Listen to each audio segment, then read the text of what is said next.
အားလုံးမင်္ဂလာပါကျွန်တော်နာမည်ကတော့ကောင်းမြတ်တော့ဖြစ်ပါတယ်ကျွန်တော်က2D မှာ software QA နဲ့ internship ဆင်းနေတာဖြစ်ပါတယ်ခင်ဗျ internship မှာမစခင်မှာပေါ့နော်ကျွန်တော်တို့ကဒီစာတွေ့ပဲရှိတယ် ID ဘိုင်းကိုလည်းစာတွေ့ပဲလေ့လာခဲ့ရတယ်ပေါ့နော်ဒီ internship စပြီးတော့ internship ပြီးတဲ့အချိန်မှာ ID ဘိုင်းကိုဒီကိုယ်တိုင်လက်တွေ့လေးလုပ်ခဲ့ရတဲ့အတွက်ကြောင့်မလို့level upgrade ဖြစ်သွားတယ်လို့ခံစားပါတယ်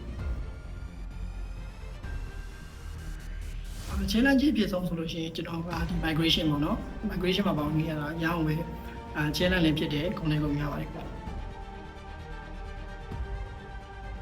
ဗျ big learning ဆိုရင်တခုတည်းတော့မဟုတ်ဘူးပေါ့နော်ပထမဆုံးအနေနဲ့ဆိုလို့ရှိရင်ဒီ time management ကြီးပို့ပြီးတော့ကောင်းလာတယ်ပြီးလို့ရှိရင်ကျွန်တော်တို့ဒီ QA အတွက်QA ဖြစ်တဲ့အတွက်ကြောင့်မလို့ပေါ့နော်ဒီ bug reporting တွေလည်းပို့ပြီးတော့ကောင်းလာတယ်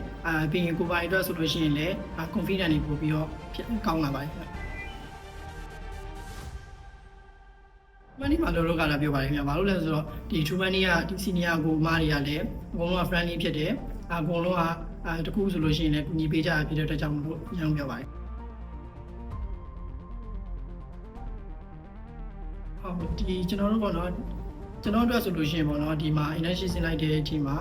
ကျွန်တော်အခြေခံလုံးဝပိုင်သွားတယ်လို့ခံစားရတယ်နောက်ပြီးတော့ကျွန်တော်ရဲ့ဒီ QA ခံရတဲ့ပတ်သက်ပြီးတော့ဆက်ပြီးတော့ဘာတွေလေ့လာမလဲဆိုတာလည်းတခြားသိသွားတဲ့အတွက်တခြားသိသွားပါခင်ဗျာ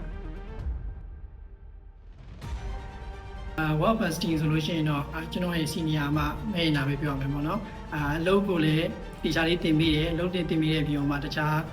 personal ဘိုင်းရောယူဆိုင်ပေးတဲ့အတွက်ကြောင့်မလို့ fasting ယူလိုက်ပါ